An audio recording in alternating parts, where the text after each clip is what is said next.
Let's take a couple deep breaths, holding all that has been shared, and of course, all that we hold when we come into this space together. If you'd like to, shrug your shoulders up and then try to relax them all the way down.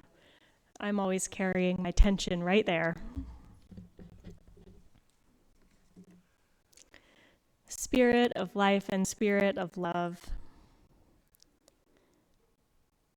Today, people all across our country and our world are scared. We are scared of those who sow division and hatred. We fear the ongoing militarization of our country.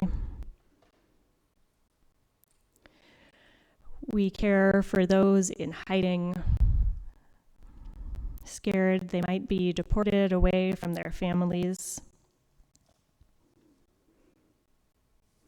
We care for those cities who feel they are under invasion by federal forces.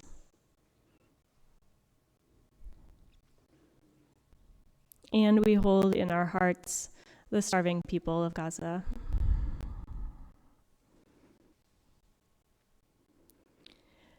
Spirit of life, help those who sow this division to turn another way.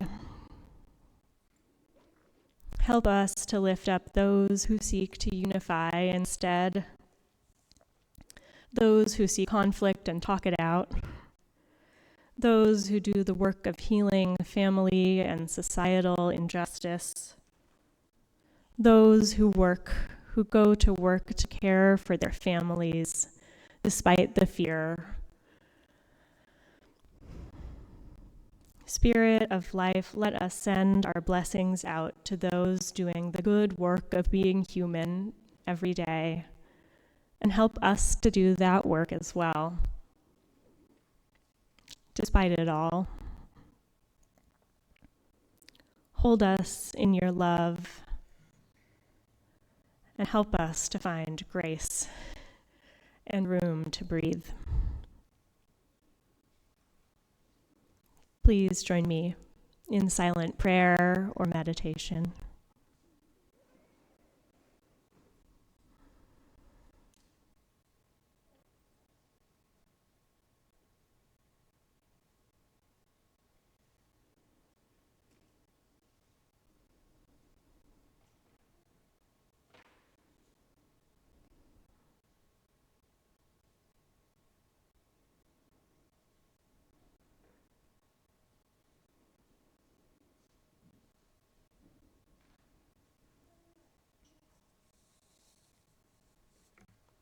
Please stay seated and join me in singing our musical meditation, number 134, Our World is One World. We'll sing the first and final verse.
Each Sunday, we collect an offering to support the ministries of the church and the mission of a community organization that shares our values. This month, contributions to our collection go to a charity called Project Bread, which is dedicated to solving hunger by addressing the core problems of affordability and access, connecting communities and advocating for equitable policies. To donate, you can write a check to First Parish with Project Bread in the memo line. You may also donate online using the information on the slide. This morning's offering will now be given and gratefully received.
Our reading today is not atypically a Mary Oliver poem. This is called At the River Clarion. I don't know who God is exactly, but I'll tell you this. I was sitting in the river named Clarion on a water-splashed stone, and all afternoon I listened to the voices of the river talking. Whenever the water struck a stone, it had something to say. And the water itself, and even the mosses trailing under the water, and slowly, very slowly, it became clear to me what they were saying. Said the river, I am part of holiness. And I too, said the stone. And I too, whispered the moss beneath the water. I'd been to the river before a few times. Don't blame the river that nothing happened quickly. You don't hear such voices in an hour or a day. You don't hear them at all if selfhood has stuffed your ears. It's difficult to hear anything anyway, through all the traffic and the ambition. If God exists, He isn't just butter and good luck. He's also the tick that killed my wonderful dog, Luke. Said the river, imagine everything you can imagine and then keep going. Imagine how the lily, who may also be part of God, would sing to you if it could sing, if you would pause to hear it. And how are you so certain anyway that it doesn't sing? If God exists, He isn't just churches and mathematics. He's the forest, he's the desert. He's the ice caps that are dying. He's the ghetto and the Museum of Fine Arts. He's Van Gogh and Allen Ginsberg and Robert Motherwell. He's the many desperate hands cleaning and preparing their weapons. He's every one of us, potentially. The leaf of grass, the genius, the politician, the poet. And if this is true, isn't it something very important? Yes, it could be that I am a tiny piece of God, and each of you too, or at least of his imagination and hope, which is a delight beyond measure. I don't know how you get to suspect such an idea. I only know that the river kept singing. It wasn't just a persuasion, it was all the river's own constant joy, which was better by far than a lecture, which was comfortable, exciting, unforgettable. Of course, for each of us, there is the daily life. Let us live it, gesture by gesture. When we cut the ripe melon, should we not also give thanks? And should we not thank the knife, too? We do not live in a simple world. I pray for the desperate earth. I pray for the desperate world. I do the little each person can do, and it isn't much. Sometimes the river murmurs, and sometimes it raves. Along its shores were, may I say, very intense cardinal flowers, and trees and birds that have wings to uphold them. For heaven's sakes, the lucky ones, they have such deep natures. They are so happily obedient, while I sit here in a house filled with books, ideas, doubts, and hesitations. And still, pressed deep into my mind, the river keeps coming, touching me, passing by on its long journey, its pale, infallible voice, singing.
Thank you, choir. That was so fun. Did you notice they all match one another? Even their outfits, they look so good. Okay, listen up. I'm going to start as I always start. In a moment, you will line up to participate in our water communion ritual. When you get to the front, please pour your water into the large, clear vessel here, or pour a little water from our symbolically from your home shared vase. Once you have poured your water, you'll come over to me and I'll hand you the microphone. Please speak into the mic why you chose to bring this water. You may also share where it's from if that comes up in the why. Let us begin. We'll line up along the side aisles and return to our seats down the middle.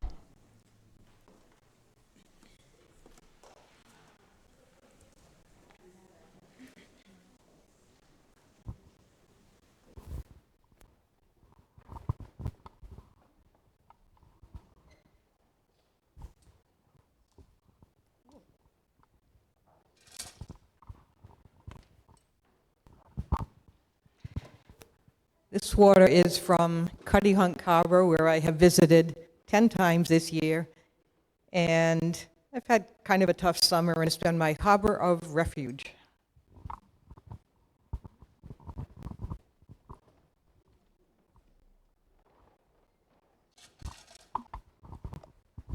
And this water is from the rain. I've been much more connected with nature this summer, and also from our pool, which has been a place of joy for us.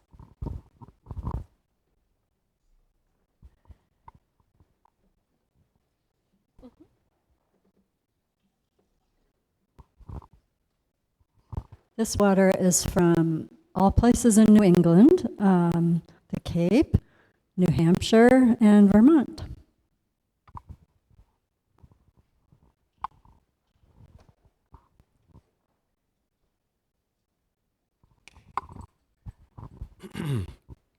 This water is from Onset. It represents my recovery and everyone else that's in recovery.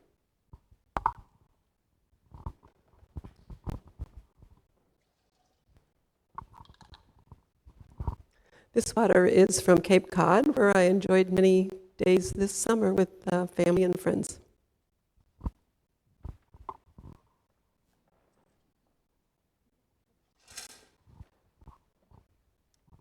This water is from Norfolk, Massachusetts, where I went recently to see my two great-grandsons, Dax and Pace, and have a fun day.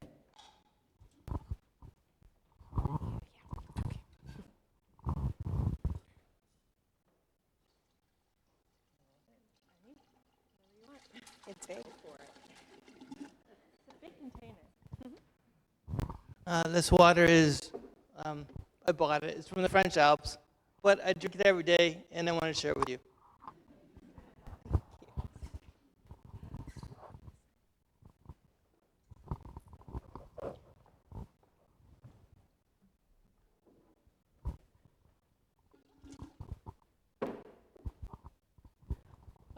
If I'd gotten it together this morning, this would have been rainwater from my yard. But ultimately, I mean, rainwater's from everywhere, wherever it's from.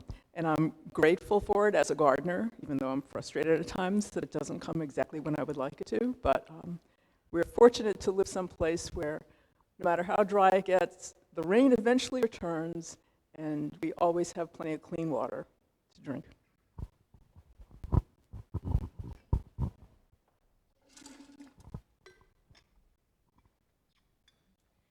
This water represents how sweet, I'll spell out the acronym SWEET, my summer was. Full of swimming, not working, European travel, exercising, and working on my tan.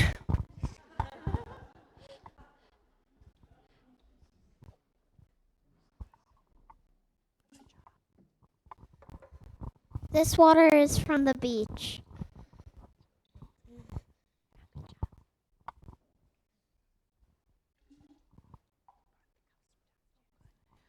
This water is from Buzzards Bay to Penobscot Bay, and just being able to be fortunate to sail and to see the water and walk on the beach and enjoy the ocean.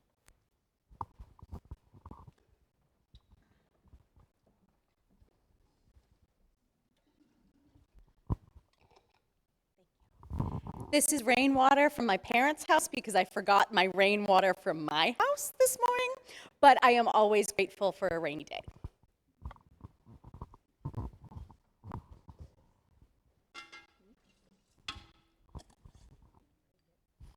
So last summer, I poured water in there. I didn't say anything, but I thought these are just tears because all I did was cry all summer. As I was walking up here and thinking about it, I actually went to the beach this summer. I went with my children, but there was one particular Sunday that I went to Castle Island with my son, and I took a beautiful photograph that's now in my office, but we're looking out over Boston Harbor toward Deer Island, and this was a sewer, right?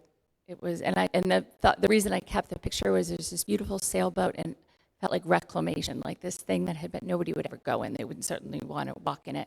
Now people can swim in it and boat in it, and it can get better. It got better this summer.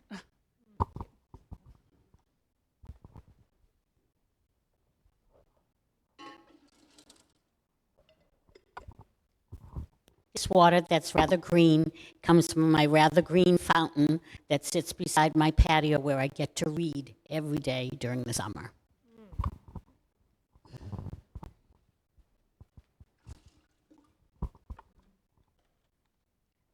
Okay, this water represents our trip to Vermont where I got to celebrate my birthday with our daughter, Leah.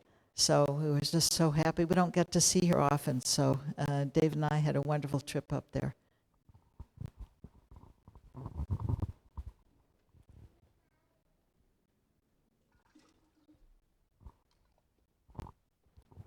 This water is from Star Island.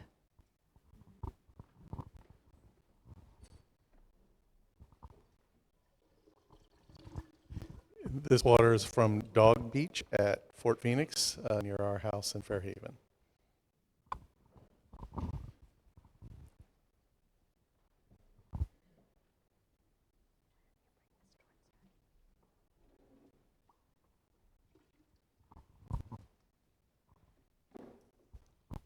I was discussing the water communion with my cat, and he thought it would be very nice if I shared some of his water with you people because he's very grateful for all the visits that he gets, even though he doesn't always come out to see you.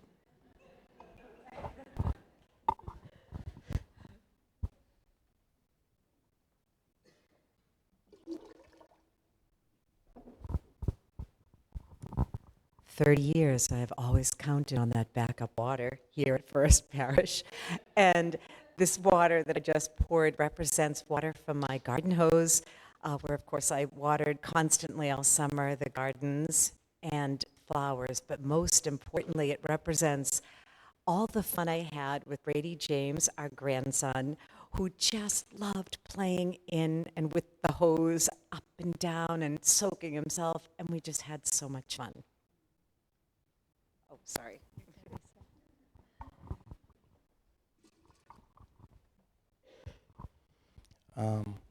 Kat and I, early in our relationship, bonded over a movie called Jaws. And this is the 50th anniversary of Jaws, so we've been celebrating it all year long. And this water comes from Martha's Vineyard, where we took the whole Jaws trip and the tour and everything else. It was a lot of fun. We've been having a lot of fun.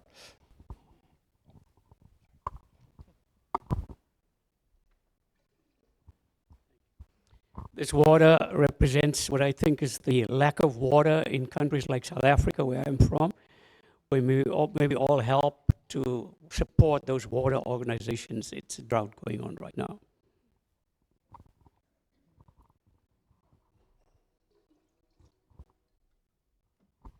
In reality, that water comes from 316 Main Street, Bridgewater, I think probably from the kitchen tap. With a little foresight, that water might have come from Algonquin Provincial Park in Canada, where Jeff and I had the great pleasure of going portaging this summer, or canoe backpacking. I will also note, though, that it was uncomplicated for us to move across those borders, to go on our nice vacation on a canoe. And so may this water also represent an overflowing and ever rising tide of love that can break down the forces that would make that difficulty of moving across borders or being allowed to be where one wishes to come down.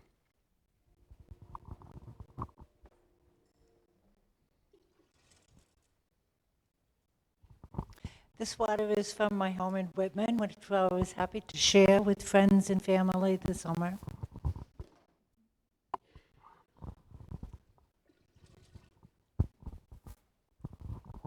This water is from Nantasket Beach, which is my happy place, and I went there with Sam, with our 2 daughters, and with friends this summer.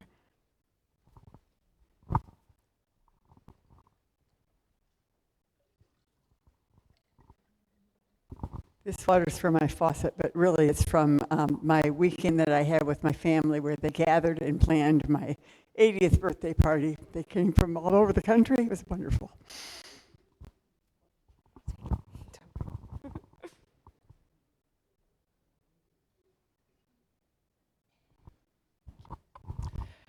I didn't go anywhere this summer, so this water is from both the rain. It's a combination of rainwater and from my faucet. And it just represents how incredibly grateful I am that every time I turn on the faucet, I get water and incredible amounts of rain that we seem to get better than many parts of this country and so many places in the world that don't even have a drop of clean water.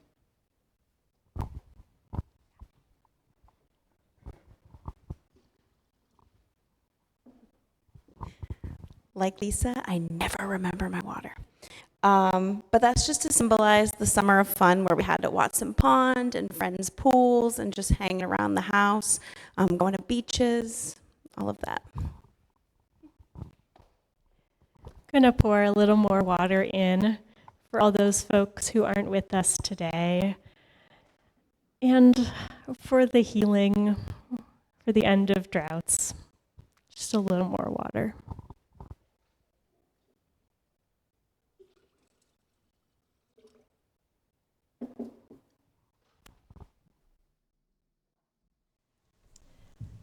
Okay, we're going to bless the water together.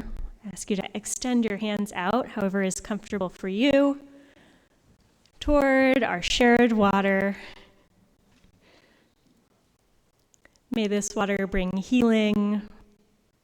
May it bring good work into the world. May it enable us to live with love, for justice, for equity, and for a sense of deep shared belonging. Amen.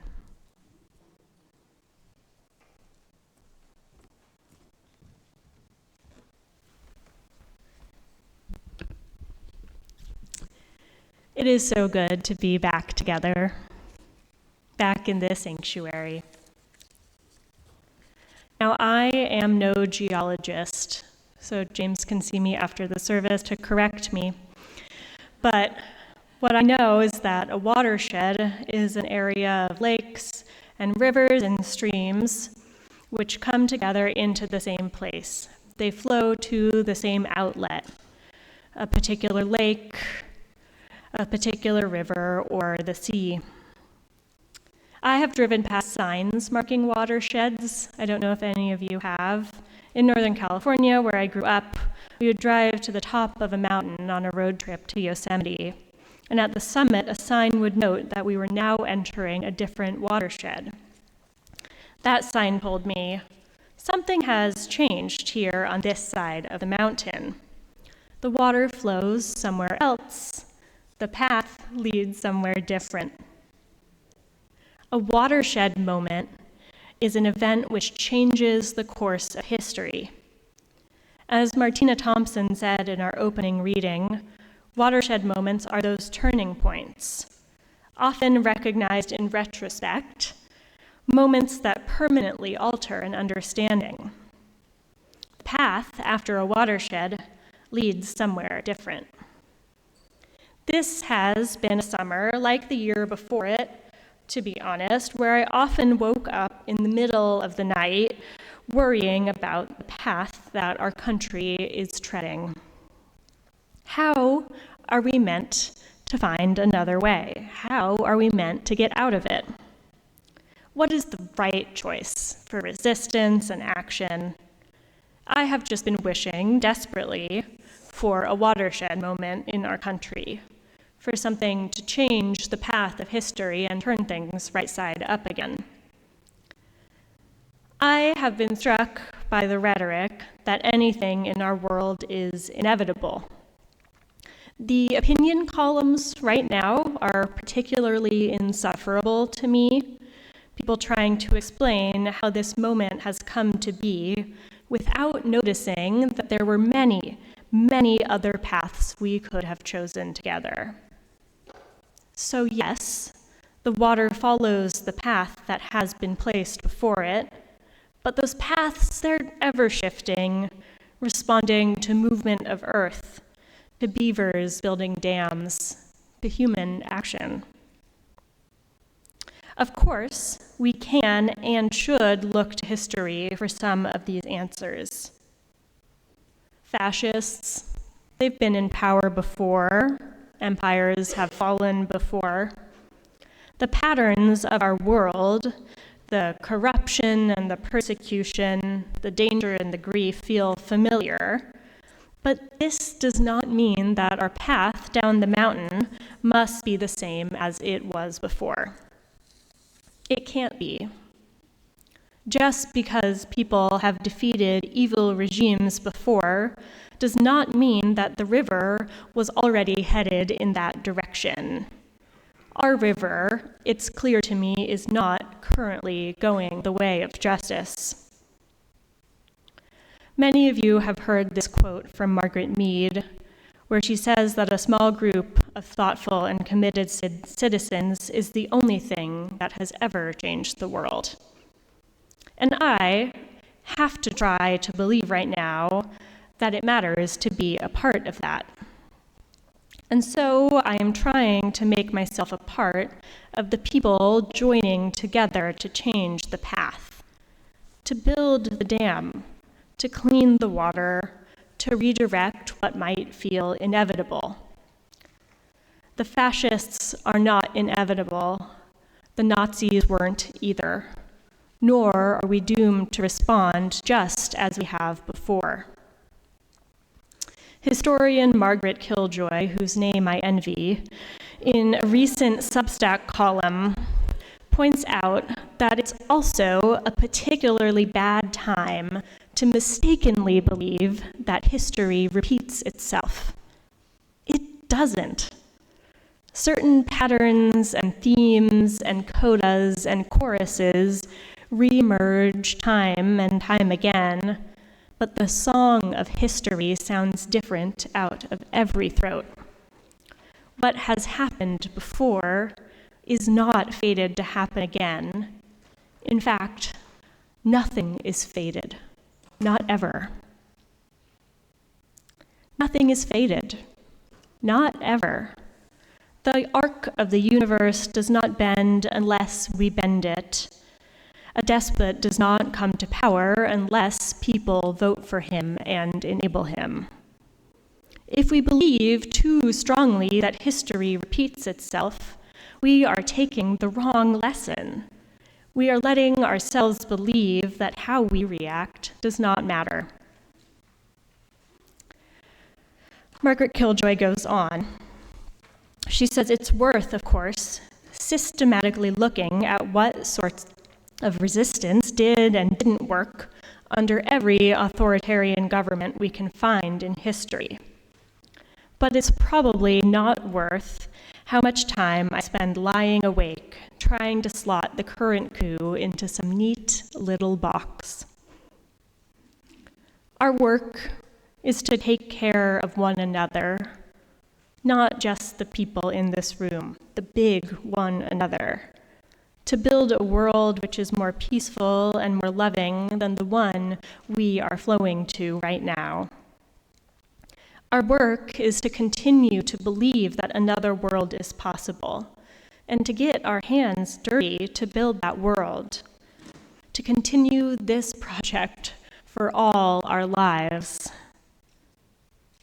So, coming together at the start of this church year with a symbolic gathering of our water that has been gathered in the tradition of more belonging, of drawing the circle wider, this matters. This ritual, it's not inevitable either. We chose it. The women chose it not so very long ago. And when we choose it, we choose to follow in the footsteps of these ancestors who advocated for a more equitable path with our words and our actions. And they chose to create a ritual and to share it with the wider community. I grew up with this ritual. Maybe you did too. Maybe you are experiencing it for the first time, or maybe you have thought carefully all summer about what water you wish to bring. Just as the first convention of UU women was called Coming Home, like rivers to the sea, may we come home to one another today. May we create our own watershed, a gathering of lives into a collective community. May we remember that in each moment, this one and this one, change is possible. Nothing is fated. And as Mary Oliver so beautifully expresses, God is every one of us, potentially. It is our shared work now to imagine everything you can imagine, and then keep on going. How would you act if you took this to heart? Yes, it could be that I am a tiny piece of God, and each of you too, or at least of his intention and his hope. This is a delight beyond measure. May it be so. Blessed be.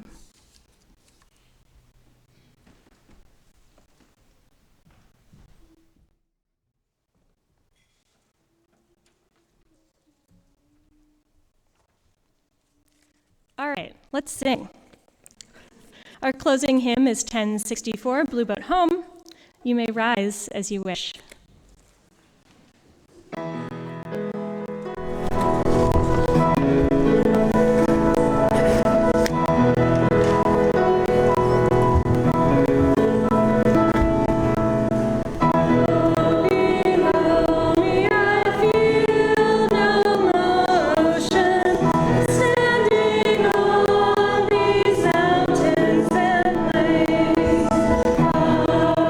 Far away from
As we go forth from this place, let us go knowing that our gathered waters represent more than our strength.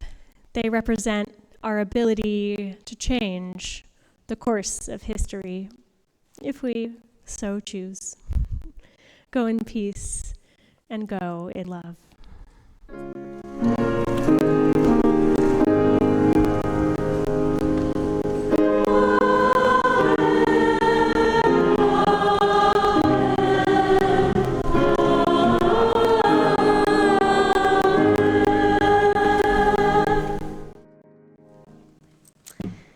Would Hadley please come forward to extinguish our chalice?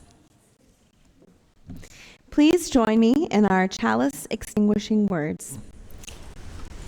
We extinguish this flame, but not the light of truth, the warmth of community, or the fire of commitment.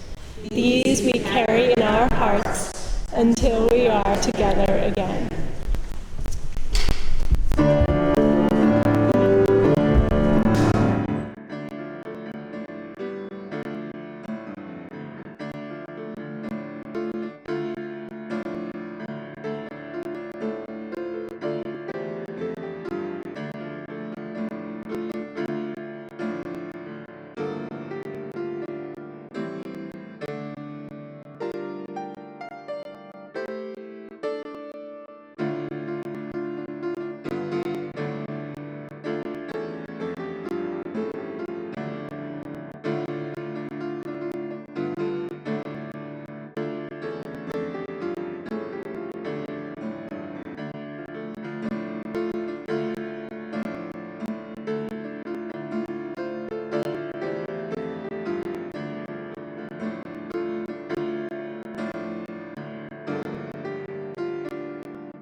Our time of worship has ended, but our time of fellowship has now begins.